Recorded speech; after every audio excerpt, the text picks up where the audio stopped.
Merci Monsieur le Président, merci donc de votre attention pour cette dernière présentation.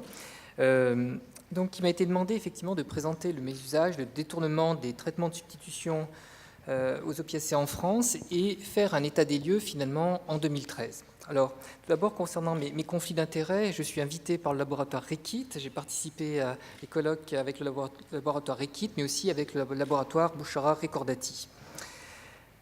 En ce qui concerne, vous voyez, donc on a ici le couple, donc méthadone et buprenorphine, et effectivement le double visage, puisque le risque de ce médicament, c'est bien entendu, donc non seulement c'est un traitement, mais il peut faire l'objet de détournements, mésusage, et on a vu que c'est le cas aussi des opiacés donc antalgiques.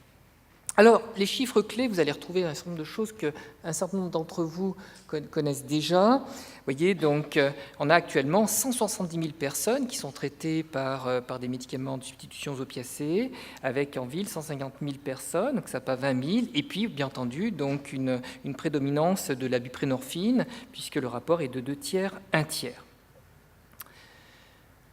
Alors, on le sait, donc malgré une prescription très encadrée, eh bien, et la libéralisation de l'accès aux traitements de substitution, on a une augmentation du mésusage et des détournements des traitements de substitution. Alors, soit c'est de l'autosubstitution pour certains patients, soit c'est à visée toxicomaniaque, mais aussi, donc, on a bien entendu l'alimentation des marchés parallèles. Alors, on verra qu'en ce qui concerne les trafics de TSO, c'est souvent limité à des échanges entre usagers, mais il existe aussi, on verra, donc des trafics plus structurés. Et on verra aussi qu'il existe donc des différences en fonction des usagers. On a notamment ici donc les usagers des carudes qui consomment hors pratique médicale, et ce sont donc des sujets qui sont dans des situations plus précaires. Et on verra donc avec des TSO qui sont le plus souvent injectés ou sniffés. Et le problème du mésusage, c'est notamment donc le changement de la voie d'administration, vous voyez, où le risque, eh bien, lorsqu'on change finalement la voie entre guillemets prévue pour ça, eh bien, les besoins ne sont pas les mêmes, et c'est là qu'on est confronté notamment avec des risques de complications veineuses, complications infectieuses et de surdosage mortel. Alors voilà, l'addictovigilance est à l'honneur, puisque ça a été évoqué à plusieurs reprises par notre président, mais aussi donc par Nicolas Autier. Alors vous allez voir que les données récentes que j'ai compilées proviennent notamment des différentes enquêtes justement des systèmes d'addictovigilance, mais on sait que bien entendu il y a l'OFDT, on a vu qu'il y a donc ses propres évaluations, il y a les enquêtes ENACARU, donc il y a énormément effectivement donc d'enquêtes qui sont utilisées. Et en ce qui concerne donc le système d'addictovigilance, qui est un système très important, vous le savez très bien, puisque la plupart d'entre vous y participent, eh bien, vous voyez, on va notamment donc utiliser les notifications spontanées. Je vais vous parler, bien entendu, de l'étude Oppidum qui a été évoquée au tout début donc, du symposium, mais aussi, donc, on verra le pendant d'Oppidum, c'est OPEMA, et notamment, on verra pour ce qui est donc des complications, notamment en termes de mortalité, les études DRAM. Alors, Oppidum, donc, qui veut dire observation des produits psychotropes illicites ou détournés de leur utilisation médicamenteuse. Vous voyez, donc depuis 90, eh bien, c'est une enquête qui marche bien, vous voyez, avec près de 62 000 observations qui ont été compilées, et ce qui représente, vous voyez, plus de 122 000 produits. Et j'ai donc vous montrer les résultats de l'enquête 2012. Alors, vous voyez que Oppidum était initialement centré sur l'Exapa, ce qui explique finalement cette répartition privilégiée pour l'Exapa, et que progressivement cette enquête s'est élargie à d'autres populations, et notamment tout ce qui est les unités de consultation, la prison bien entendu, et les carudes. Alors forcément, en fonction donc des patients qui sont interrogés, en fonction on n'a pas forcément donc les mêmes pratiques, on va voir donc des différences au niveau des mésusages. Alors l'intérêt de Oppidum, c'est de montrer non seulement bien entendu les tendances, les modalités de consommation, modalités d'usage donc des TSO, et bien entendu les abus, les dépendances et les modes d'obtention.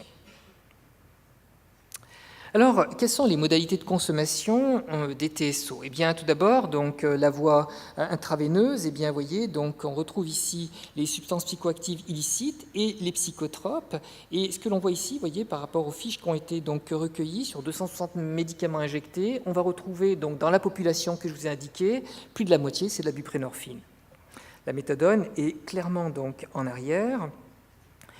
Et en ce qui concerne donc la voie nasale, eh bien, on va retrouver à nouveau donc la buprenorphine pour 80%, Et on va retrouver aussi cette buprenorphine un peu plus loin, donc lorsqu'elle est associée à d'autres médicaments, d'autres produits. En ce qui concerne la voie inhalée, on verra, ça fait partie donc des choses, des développements de pratiques que l'on voit donc dans certaines villes. Eh bien, on va retrouver notamment donc de la buprenorphine. Donc, c'est vraiment les pratiques de chasing the dragon, donc la chasse au dragon, et donc la méthadone aussi peut faire l'objet, dans certains cas, de cette voie inhalée. Et ça reste bien entendu anecdotique.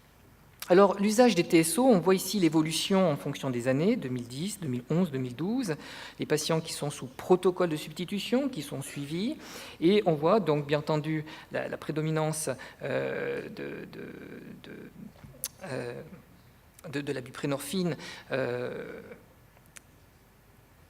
et bien entendu, donc là il y a une petite inversion, et l'arrivée donc de Suboxone.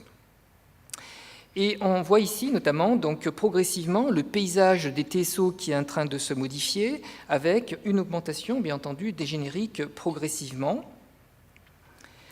Et en ce qui concerne, vous voyez, donc, les différentes modalités, on retrouve ici ce que je vous disais donc, il y a un instant, avec ici donc, les différentes voies utilisées, notamment donc, la voie nasale, la voie inhalée et la voie intraveineuse.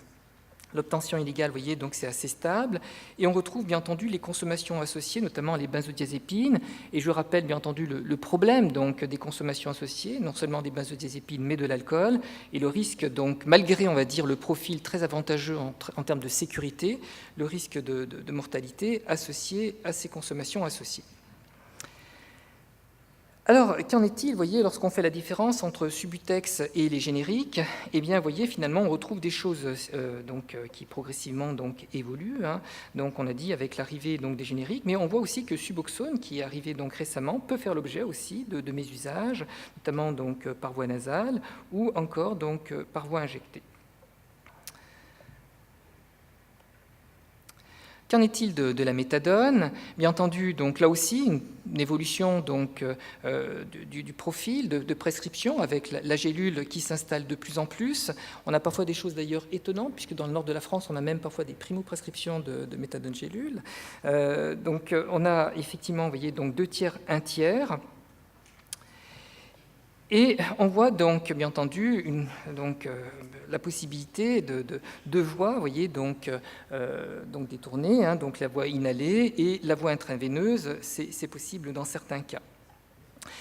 L'obtention illégale, donc finalement, c'est assez stable et on verra effectivement que dans les trafics concernant donc la méthadone, ça reste assez anecdotique comparativement à la buprenorphine.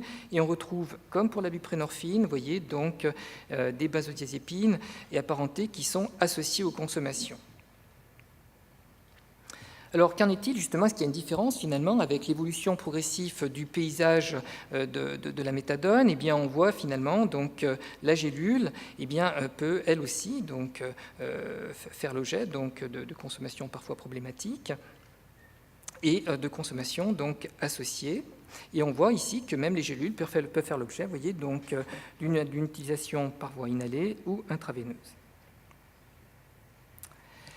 Alors, ce que je vous disais tout à l'heure, c'est que finalement, on voit bien qu'en fonction des populations, eh bien, on n'aura pas forcément les mêmes résultats. Et ici, vous voyez que l'enquête Oppidum a pu interviewer à la fois les XAPA, mais aussi les CARUD et les populations en milieu carcéral. Et on voit bien entendu des différences importantes. Vous voyez que l'utilisation des substances psychoactives par voie IV, eh bien, elle est bien forcément plus importante donc, dans la population des CARUD, vous voyez, jusqu'à 40% ici, et une consommation nasale.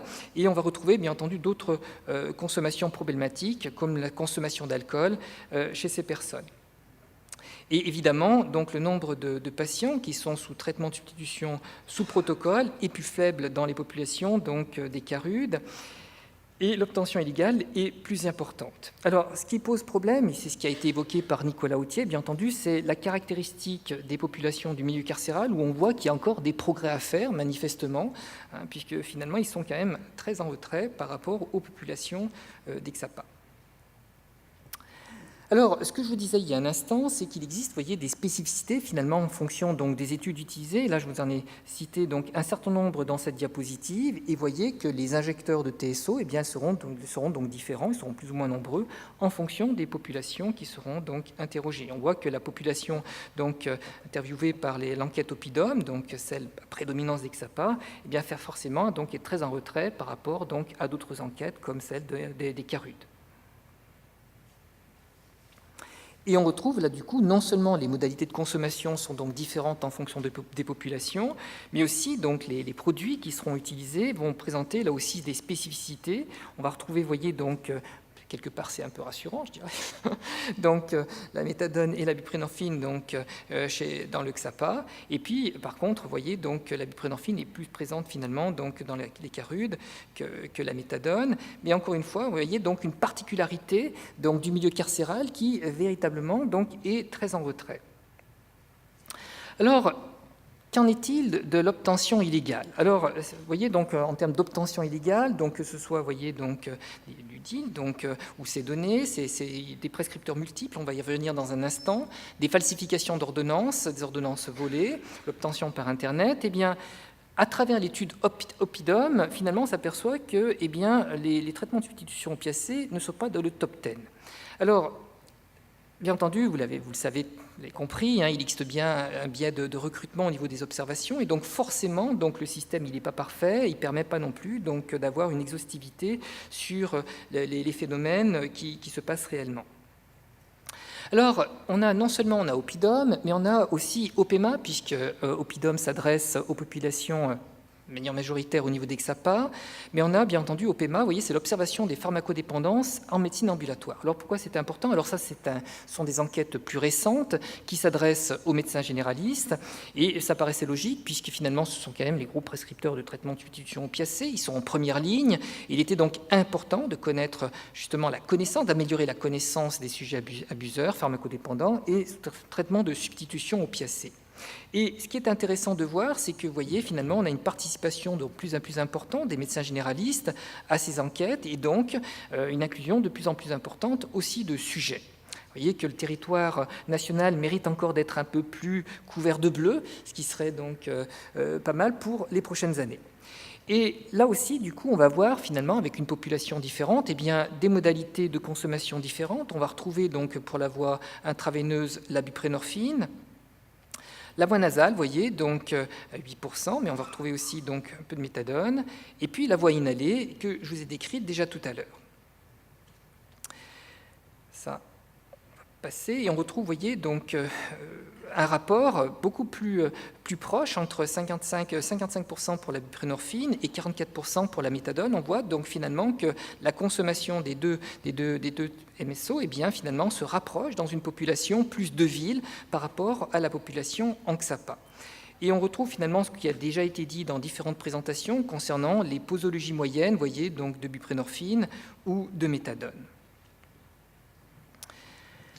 Alors, le SNIF, donc l'utilisation nasale de la buprenorphine, lorsqu'on compare finalement les résultats qui sont obtenus entre l'étude Opema, vous voyez, de 2012 et l'étude Oppidum, eh bien finalement les chiffres sont voisins, donc ce qui est assez rassurant, ça montre donc une certaine reproductibilité. Et vous savez très bien que le risque donc de la buprenorphine, lorsqu'elle est mésusée, c'est le risque d'abus, dépression respiratoire. Alors, effectivement, hein, donc, on pense très souvent que la buprenorphine pose moins de problèmes, mais il existe, on le sait, donc, des possibilités donc, de mortalité avec la buprenorphine. Et ce qui est intéressant dans le travail qui a été publié, vous voyez, par Middleton en 2011, où justement là c'est l'utilisation de Suboxone, ça a été évoqué à plusieurs reprises au cours de ce congrès sur l'intérêt finalement de Suboxone dans l'utilisation nasale. Et bien, vous voyez, donc on voit ici donc les modifications, l'évolution des concentrations de la buprenorphine et de naloxone. Hein, vous voyez que l'échelle de temps n'est pas la même. Hein, bien entendu, c'est beaucoup plus court parce que la naloxone a une action relativement brève. Eh bien, ce qui est intéressant, c'est qu'elle permet, voyez, donc, de réduire finalement donc, l'effet recherché, l'effet plaisant recherché par les patients. On voit ici donc, avec notamment la forme dosée à 8 mg et 2 mg de naloxone. Vous voyez, donc apparemment ça, mais c'est une étude effectivement, on verra qu'il y a des limites, on va en rediscuter. Et puis surtout, lorsqu'on regarde donc, la saturation en oxygène, eh bien, manifestement, donc, on va réduire cette dépression respiratoire associée aux opioïdes. Donc, cette étude, finalement, donc, la combinaison de buprenorphine et de naloxone pourrait réduire, voyez, donc, on va dire, une certaine dangerosité, à la fois donc, l'effet renforçant de la buprenorphine et la dangerosité associée donc, à le mésusage de l'opiacé. Alors encore une fois, donc une étude qui est avec 10 sujets, donc c'est une petite étude, mais qui montre donc un intérêt potentiel de cette association. L'usage donc de buprenorphine, eh bien, vous savez très bien que l'usage des trafics existe de longue date, malgré l'encadrement des prescriptions. Et bien entendu, on retrouve toujours les petits trafics de rue, avec une revente d'une partie du traitement donc, de certains patients. Et puis, il existe, on le sait, des trafics plus structurés, où il va y avoir donc associé donc un nomadisme médical, des vols d'ordonnance qui vont alimenter des grossistes. Et en fait, les personnes qui sont impliquées, finalement, ça concerne un nombre assez restreint, mais qui détournent de grosses quantités de médicaments. Vous voyez, donc par exemple, une affaire qui a été jugée donc en Lorraine en 2011, où il y a 4 prévenus, et à eux seuls, vous voyez, ils avaient 3600 boîtes de Subutex en 2 ans. Donc, vous voyez, ça représente des grosses quantités. Et justement, donc, les centres d'addictovigilance ont mis en place aussi donc, des moyens d'évaluer justement ce nomadisme, cette polyprescription. Et vous voyez, donc, il y a des indicateurs de polyprescription. On avait donc des sujets qui consommaient de grosses quantités de buprenorphine. Alors, ils sont repérés justement sur des dosages importants, à plus de 32 mg par jour, qui laissent penser qu'il va y avoir de la revente ou de l'exportation justement de cette buprenorphine. Et lorsque justement, vous voyez, donc, il y a un plan d'action de l'assurance maladie où les personnes sont convoquées, on essaye de demander des comptes, et bien on s'aperçoit qu'on entraîne une diminution de ce détournement, mais c'est manifestement transitoire, puisque vous voyez que ça remonte, et surtout, ils ont compris que pour pas trop être vus, il suffit d'augmenter le nombre de personnes finalement qui vont faire ce nomadisme, et ça permet finalement d'avoir une consommation moyenne qui est moins visible par les systèmes. Je vois que le temps passe vite. Juste pour vous montrer, vous voyez, dans ce nomadisme, finalement, donc ça, c'est à travers des données donc, qui sont compilées donc, entre l'échantillon gestionnaire, donc l'échantillon l'EGB, donc où on a l'échantillon généraliste bénéficiaire. On a ici, vous voyez, donc la comparaison entre buprenorphine et méthadone, où finalement on a des chiffres assez proches donc, sur le nombre de prescripteurs de ces médicaments, ainsi que sur le nomadisme officinal, qui est un petit peu plus important pour la buprenorphine. Et lorsqu'on compare finalement donc justement les analyses de l'EGB et celles donc, qui étaient présentées par l'OFDT, finalement on a des chiffres qui sont assez proches, qui montrent finalement que les données sont assez reproductibles. Je vais passer. Le mésusage de buprenorphine, vous savez, donc je vous l'ai indiqué il y a un instant, qu'il existe un développement de certaines pratiques, notamment donc la pratique inhalée, ça a été décrit notamment dans certaines villes comme Bordeaux et Paris, et qui concerne notamment des jeunes en situation de précarité. Et ce qui a été décrit aussi récemment, ce sont des lésions cutanées des parties molles de gravité inhabituelle. Et ça, c'est grâce notamment aux notifications spontanées du CUIP Addictovigilance de Nantes, où les premières notifications datent de 2011. Alors, de quoi s'agissait-il ? Eh bien, ils ont signalé plusieurs cas. Vous voyez, il y a eu 27 cas sur un an qui ont été donc rapportés, où, après des injections de buprenorphine, eh bien, il y avait des lésions de gravité inhabituelle avec un livido, une nécrose locale au point d'injection. Et ce qui est intéressant, c'est que ça concernait principalement la buprenorphine génériquée. Et effectivement, donc vous voyez ici ce type de lésions qui ont été observées avec des granulomes inflammatoires. Et lorsqu'on regarde finalement quelle est la différence, pourquoi finalement la buprenorphine générique et pas le Subutex, eh bien il y a des différences de constitution au niveau de l'excipient. Et lorsqu'on fait une analyse de granulométrie, notamment par fax, eh bien vous voyez que finalement donc on n'a pas tout à fait donc les mêmes particules qui restent. Et notamment, il persiste donc des particules de taille plus importante qui peuvent contribuer justement donc à ces lésions. Alors manifestement, actuellement, il y a des actions qui ont été prises pour justement donc, faire en sorte que finalement on retrouve les mêmes excipients, donc, y compris dans la buprenorphine génériquée. Une façon aussi de détecter donc, les patients qui vont présenter des complications associées aux injections, eh bien, ce sont les coprescriptions. Alors lorsque vous avez un patient, vous voyez, qui a un traitement par buprenorphine et qui a en plus une coprescription d'acide fusidique, donc la fusidine, qui est un antibiotique, eh bien, vous pouvez penser qu'il a un abcès et que cet abcès peut être secondaire à une injection donc, de buprenorphine, à l'usage donc, détourné de la buprenorphine. Je vous l'ai dit tout à l'heure, donc en début de cette présentation, ouh là, il y a une petite erreur, méthadone de méthadone, je ne sais pas ce qui s'est passé. Donc, je vous l'ai dit, donc pour le séro, détournement de type dépannage, des microtrafics, et plusieurs sites décrivent donc la circulation de gélules hors cadre thérapeutique, mais qui servent essentiellement en termes de dépannage ponctuel entre usagers. Et puis, ce qui a été rapporté donc, par les villes comme Paris, Marseille et Rennes, ce sont des cas d'injection de méthadone sirop après dilution. Alors, bien entendu, il faut diluer, donc avec de grosses seringues de 10 à 30 cc, et qui concerneraient essentiellement des populations migrantes et en situation de précarité qui viennent d'Europe de l'Est. Car le risque, bien entendu, vous le savez, avec la méthadone, c'est cette dangerosité, vous voyez, et ce qui est un peu inquiétant, vous voyez, c'est l'héroïne. Enfin, ça c'est plutôt pas mal que l'héroïne diminue, vous voyez, donc en termes de dangerosité, en termes de mortalité, par contre, vous voyez, c'est la méthadone qui augmente. Et là, ce sont les études DRAM, vous voyez, donc là aussi qui sont conduites par les centres d'addictovigilance. L'objectif, c'est d'identifier les substances psychoactives impliquées dans les décès à partir des dossiers des experts de toxicologie qui vont les transmettre justement au CEIP addictovigilance. Et alors là, ils sont répartis sur le territoire, mais on va voir avec une répartition assez inégale. Pour faire simple, bien entendu, on va essayer d'avoir des dossiers qui permettent de dire que les produits sont impliqués et on va supprimer, bien entendu, toutes les autres situations. Et on va retrouver donc dans ces produits les TSO.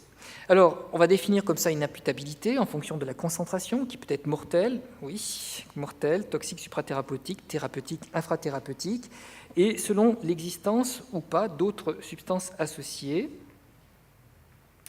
Hop, voilà. Donc ça, on va passer. Et alors, que voit-on ? Vous voyez, donc, dans l'étude DRAM de 2011, 277 décès, 160 liés au traitement de substitution opiacée. Et bien entendu, comme on pouvait s'y attendre, la méthadone arrive clairement devant. Par rapport justement à l'héroïne, c'est ce que je vous montrais donc, il y a un instant, vous voyez donc une tendance qui s'est complètement inversée.